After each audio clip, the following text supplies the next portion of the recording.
How's it, mother lovers? I've got a hot potato for you today. One that's only just come on the market a couple of days ago. So you're hearing it first.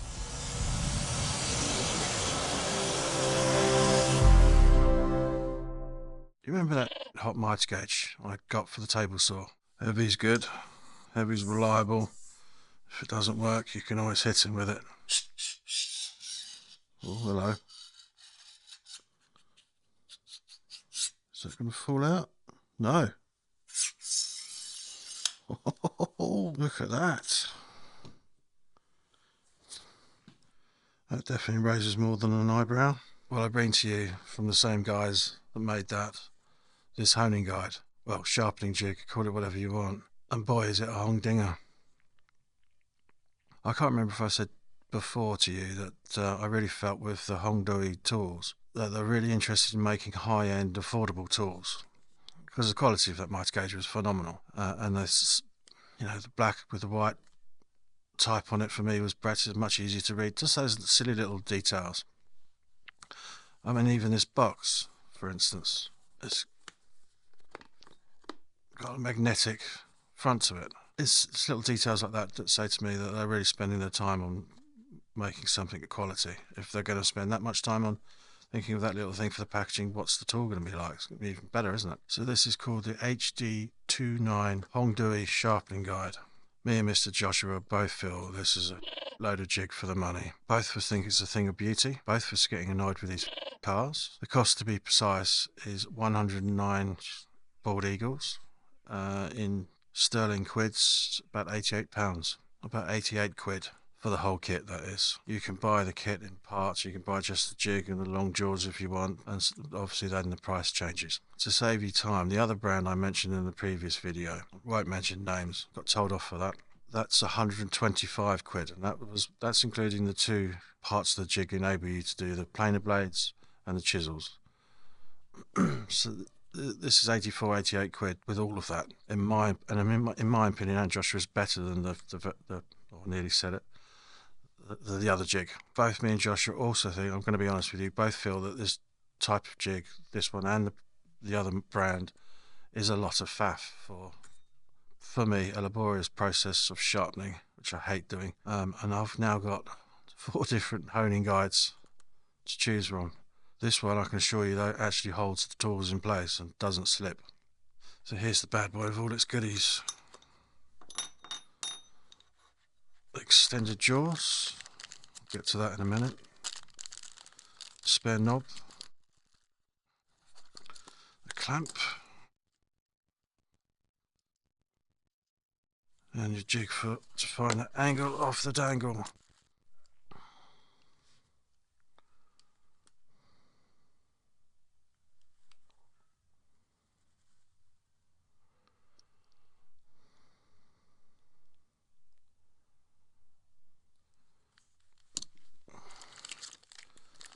This I can only describe as a fidget spinner. It's actually the angle finder to find out what your chisels angles are.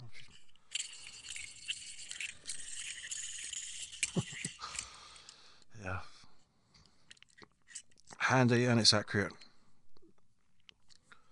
I've got a few different types of these, and I'm going to hang on to that. But this is the bad boy.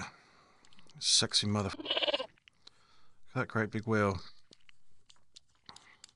You're going to find it very difficult to camber your chisels as planer blades with a wheel that big. It's a mixture of black, brass, silver and champagne pink. It's pretty weighty too. Off the bat, this facet cut knob was getting on my tits a bit. Intuitively, I'm turning it clockwise for righty-tighty, right? No, when you turn it clockwise, it's loosening. When you turn it anti-clockwise, it's tightening. Then I discovered, why have they sent a spare knob?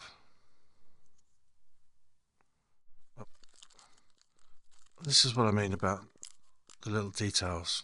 They've catered for the lefties and the righties, and I don't mean the angry lot with green hair.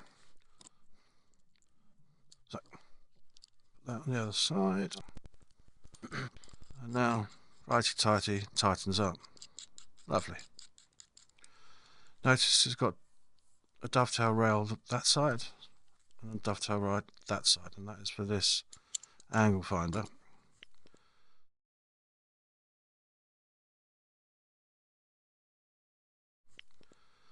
So you can see that they've thought about the lefties and the righties.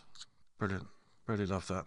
This whole thing was a bit of a voyage of discovery because it didn't come with instructions. Not that I pay a great deal to instructions normally, but this had us both a bit perplexed in certain departments. And back to this rolling wheel. Guessing wonder what this brass knob is, just like the other jig. It's an eccentric bolt with a nice affirmative click, which gives you your secondary bevel for those of you who are inclined to put a secondary bevel on your chisels. Just make sure you return it to 0 when you're done, because I can tell you firsthand when I've picked the jig up previously, got on with it, reground the chisels, only to find that I'm grinding it at 32 degrees, not 30. The angle finder here has positive stops for each angle. You can probably just hear that.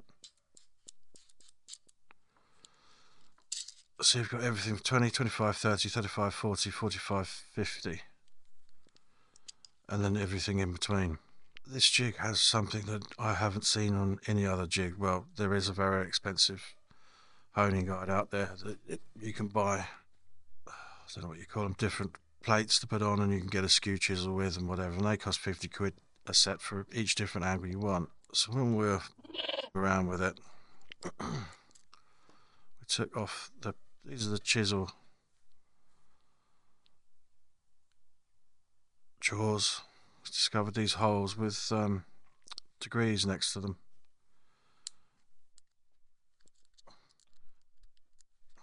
So you can see you can skew your chisels with this. You can skew them from 0, 18 and 30 degrees. I'm not sure why they've chosen those angles. You can't go in between or anything like that. Shoot me down in the comments if you have any idea why they've chosen 18 and 30 degrees, will you? Because I'd love to know. So that's those jaws. These jaws, they don't, you can't skew them like you can the chisel jaws.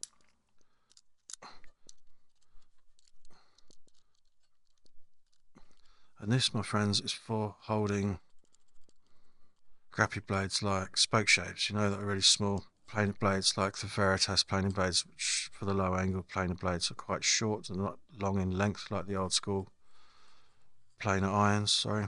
And the Veritas ones are even much shorter because the tops of the blade is tapered, so that'll be handy for those blades. You can put the planer blades in either of these jaws, but to hold the planer irons in the jig, apple press type clamp, and it holds it very well.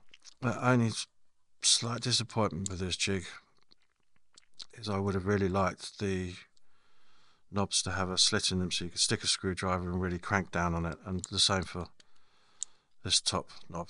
Only criticism about this clamping mechanism, I would have really liked these 4 bolts to be captivated, you know, so that when they're loose they don't fall out and go on the floor and into the sawdust, never to be found again. So do be careful. I mean, I don't know what really else to say. I mean, it is like a Lambo has landed on my bench. It really is a thing of beauty. And I'm going to give this 4 out of 5 dim sums. Now I'm going to give it 4.5. I'll tell you why, because it is a bit of a faff. But if you like that other jig that's very similar to this, you're going to love this. A bit of a disclaimer to all those bell ends out there that are probably going to write in the comments, I can do a full set of chisels in 20 minutes by hand. Keep it to yourself. It's not a dick measuring contest here. And I question you anyway, why are you watching a video about a sharpening jig if you only care about doing it by hand? And then bring people down that can't do it by hand and need to use a jig. Anyway, I'd like to say a special thank you to my new patron, Simon. If you'd like to help and support this channel, please do head over to Patreon. It's for the price of a beer from the good old days, not what they cost now. The link will be below for my Patreon page. Any help would be much appreciated. Cheers, be lucky.